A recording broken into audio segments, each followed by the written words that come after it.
Well, a very good morning to all of you. In my previous lecture, I introduced you people to the concept of literary theory. We understood how literary theory provides a kind of background to understand or perspective looking at the study of literature, a perspective to look at art and other forms of literature. At the same time, we also talked about different types of literary criticism. As you see on the screen, there are four major types of literary criticism: practical criticism, theoretical criticism, descriptive criticism, prescriptive criticism, and further, these two types can be grouped into two classes. The first group is practical and theoretical criticism, and the second one is descriptive and prescriptive criticism. We went on talking about the meanings of practical and theoretical criticism in the last lecture. The lectures are available, video lectures are available in your Canvas page. You can revisit for further understanding. Then we talked about the difference between descriptive and prescriptive criticism, okay, in the last lecture. Further, we went on talking about theories of literary criticism, in which I refer to mimetic theory, pragmatic theory, expressive theory, objective theory, and so on. And then we discussed the concept of mimetic theory in the field of literature, especially.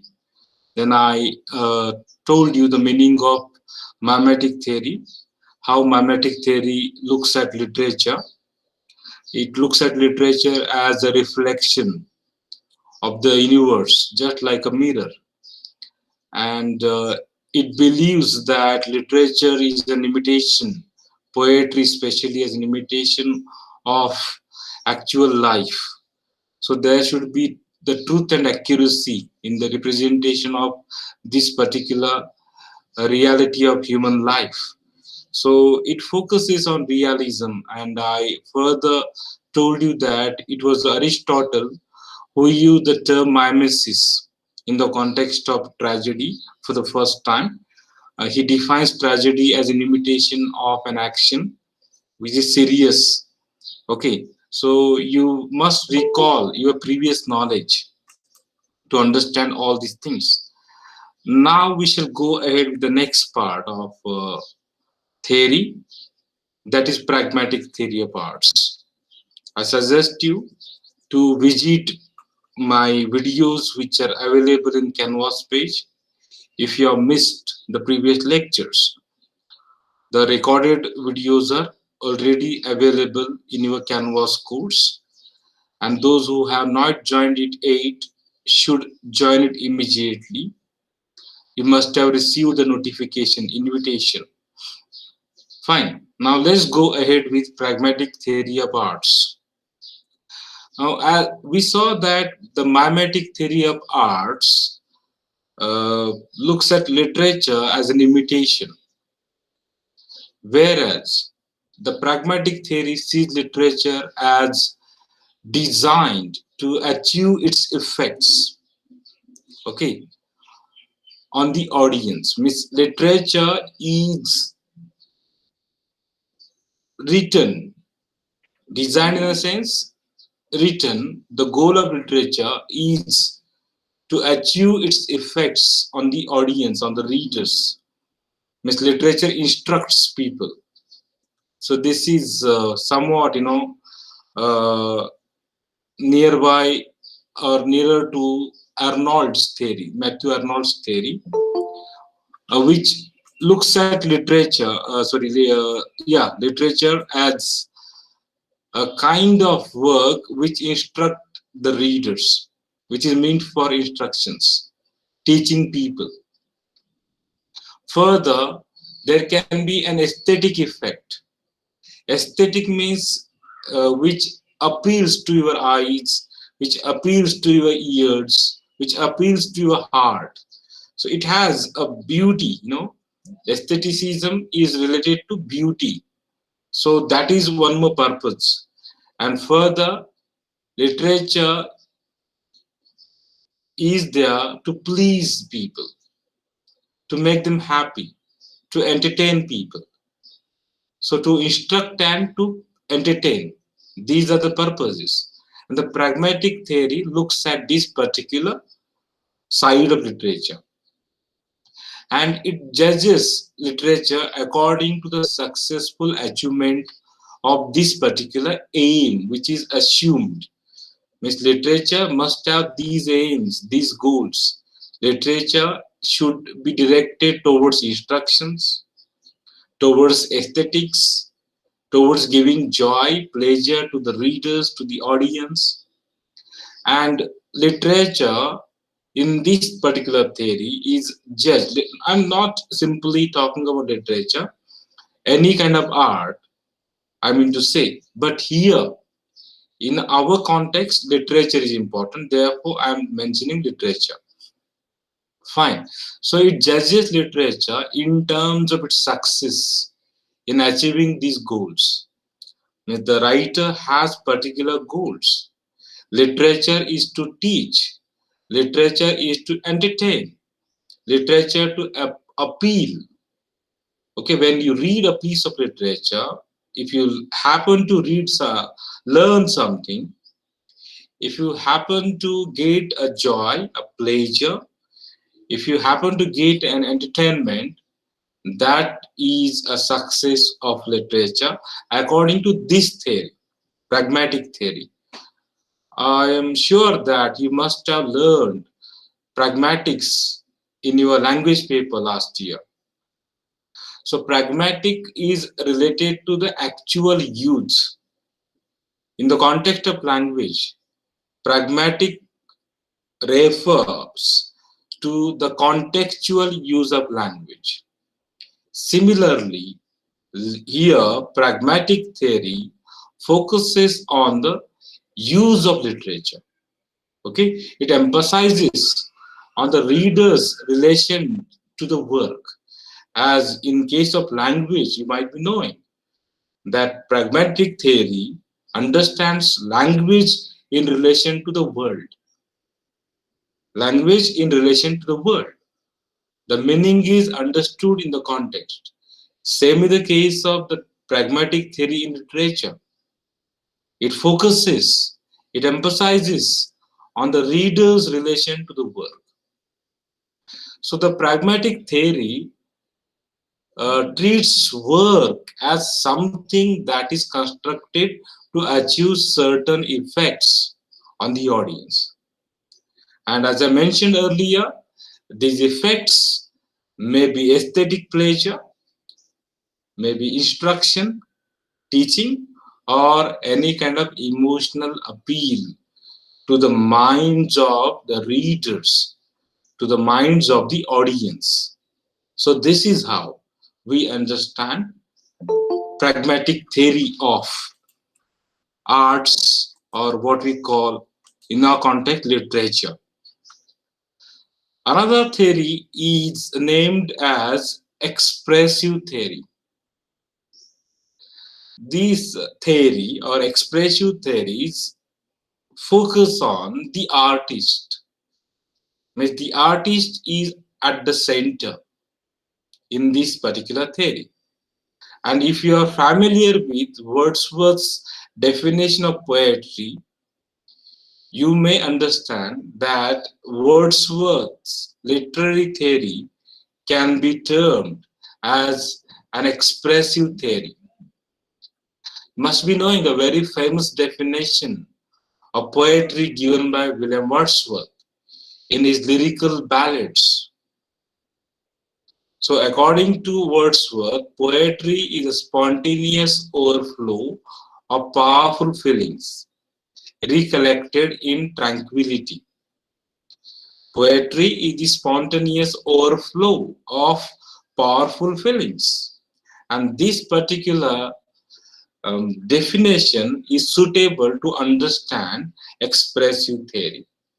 Means expressive theory looks at literature, looks at poetry I'm not talking simply about literature, poetry. I'm talking about art in general. But we are here being the students of language, being the students of literature. Our focus of discussion is literature. We are not talking about other forms of art such as painting, okay, sculpture, etc. Here, our focus of discussion is literature. And in this context, we understand that the expressive theory emphasizes on the expression of feelings by the writer. And when we talk about the romantic school of poetry, romantic criticism, and the subsequent 19th century criticism, both these criticisms generally regard art as primarily concerned with expressing the poet's feelings or psyche. So, this subjective expression is very important in this particular theory.